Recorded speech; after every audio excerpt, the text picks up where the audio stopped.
the newcomer and refugee students are actually so optimistic about their futures. The research has shown that when they arrive at school, they're so optimistic about belonging, about their academic identity, about the future that they're going to have within US schools.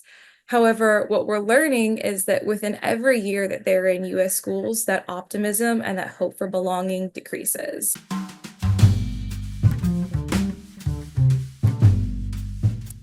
And so while we're here today, I really want to take a quick moment before we dive into the really grounded conversations that we're about to have and put on our imagination hats for just a second.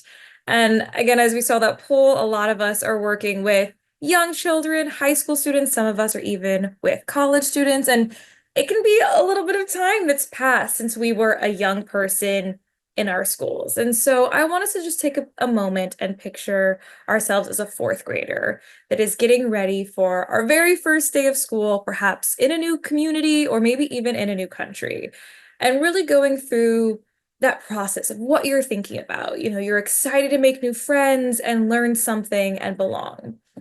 But you're also, perhaps in a new community, listening to your parents, and they're stressing how important school is. And so you know it's this really big deal, but they're also telling you that, you're a new student and perhaps not everyone will be welcoming. And they also need you to know that you must be on your best behavior and follow all of the rules. And so you're getting all of these messages about how important this next step is.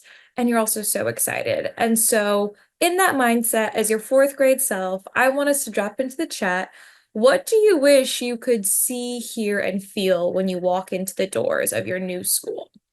So as a fourth grader, what are you hoping to see, hear, and feel? And so please just add it in the chat, one or two things. What would make you so excited to come back that next day of school? I'm seeing smiles, feeling welcome. And what would make you feel welcome, right? What would you need to hear or perhaps see to have that feeling of welcome? Smiling faces. I'm seeing a lot of smiles, so we know that that is almost a cross communication indicator of welcoming. Friendly classmates.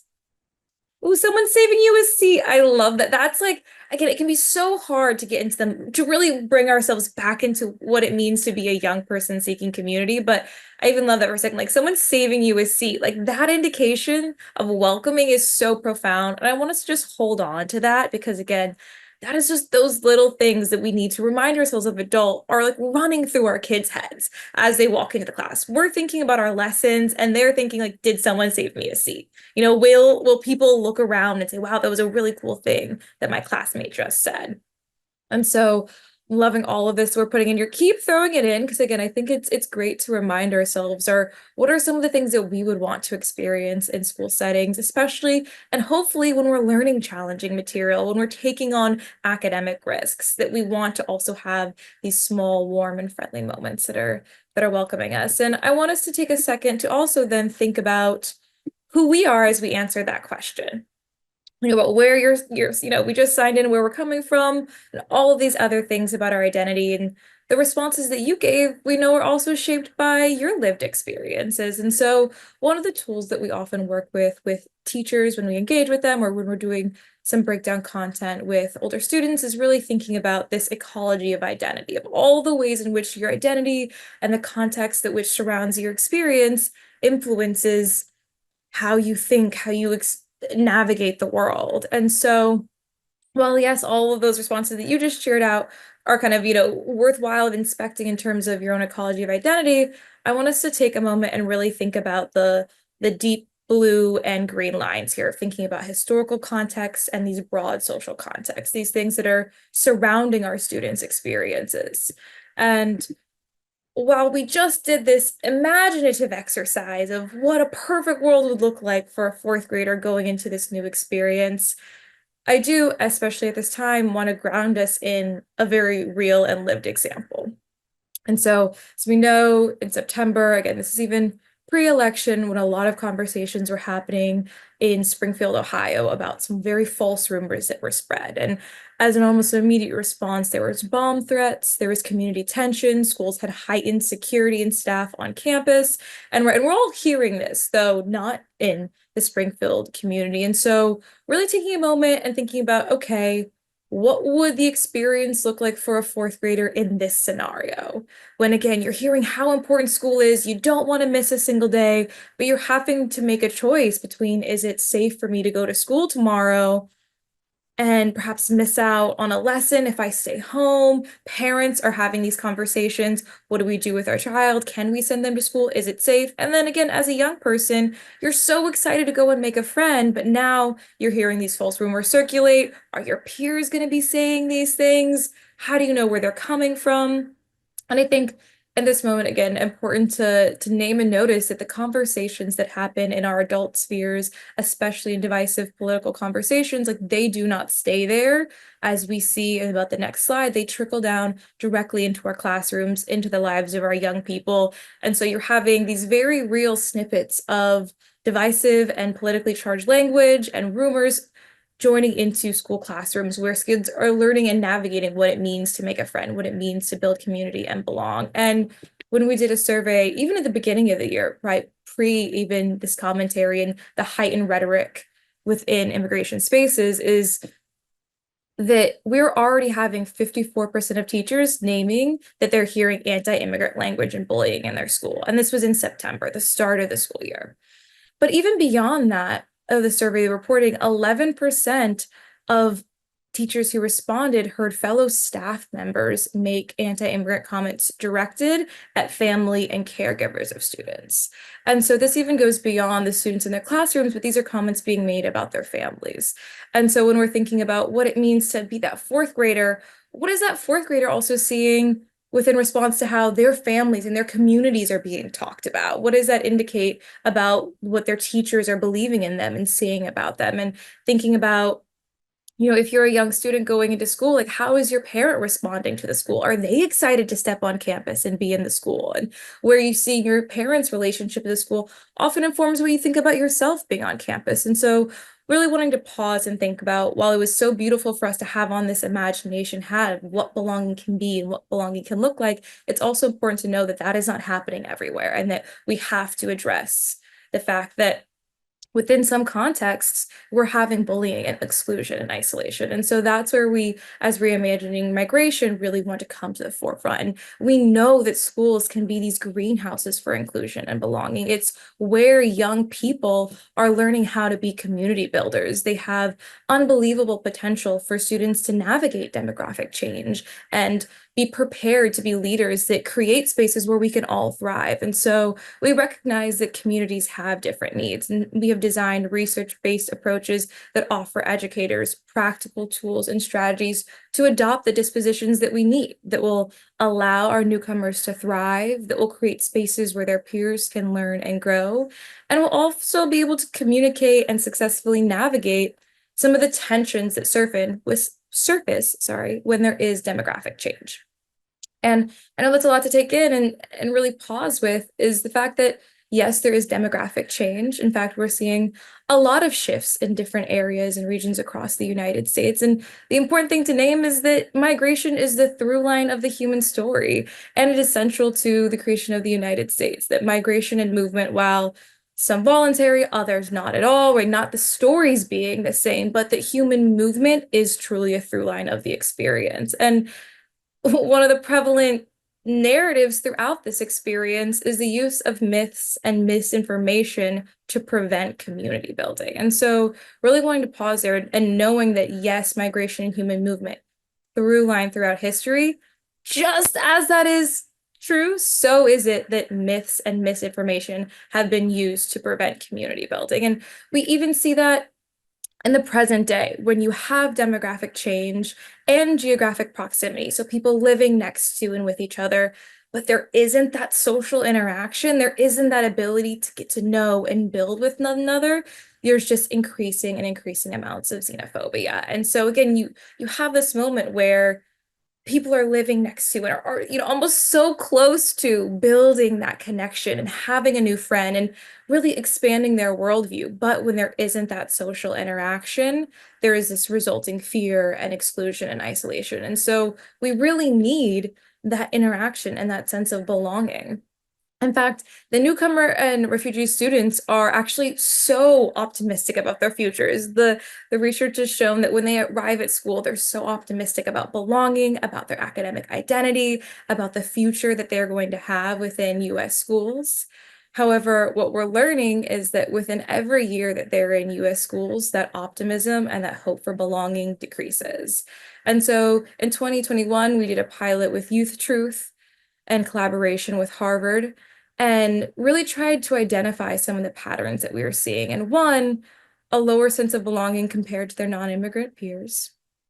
Two, that there was discouragement from using their family's home language. Three, that there were increasing reports of bullying and harassment, which we will get to in a second. Four, that there was difficulty discussing race and ethnicity with school staff, that led to a lower sense of safety and belonging both inside of school and outside of school.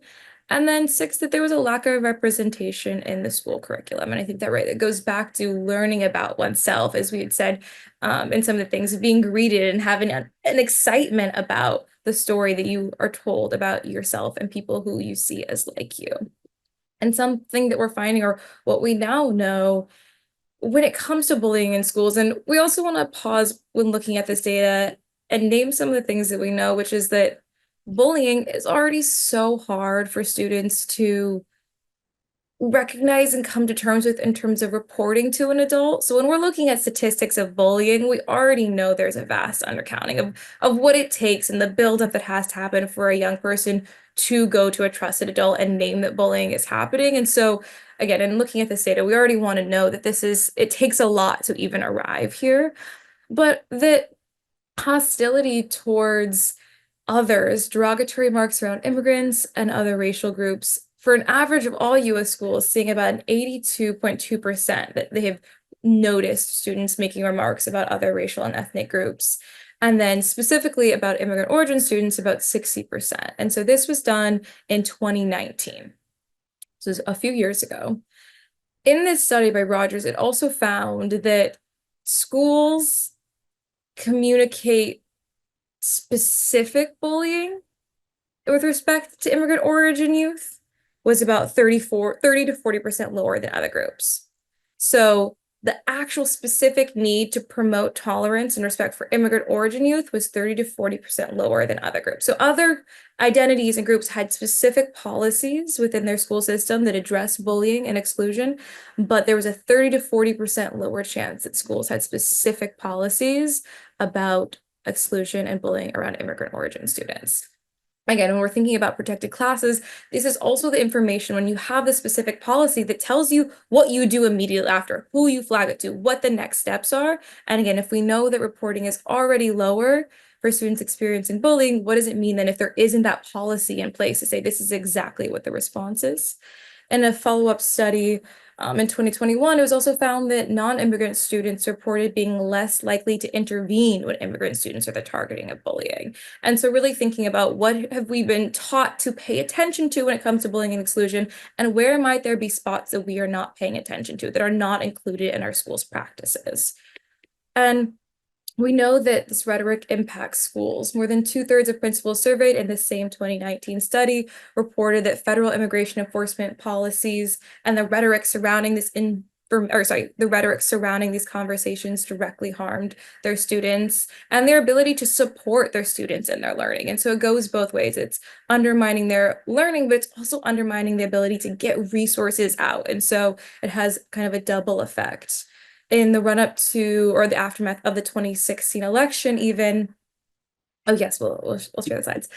In the run-up to the 2016 election, again, in this study with Rogers and UCLA, it found that 85% of educators feared or observed fear among immigrant origin students related to the political conversation. 58% of teachers noted students expressed concern about their well-being, and 44.3% of teachers indicated that students' concerns regarding immigration was directly relating to, or sorry, directly affecting their learning. And I know this is a lot of numbers to throw out at you, but I think sometimes we also have to ground ourselves into the magnitude of the impact. I could stand here and say xenophobia is impacting our immigrant origin youth. It absolutely is. But sometimes we also need to see the extent to which it is. And again, also recognizing that these are often underreported. Like, what does it take to get youth to name, hey, actually, yes, I'm really scared right now, and I'm going to name that in a survey.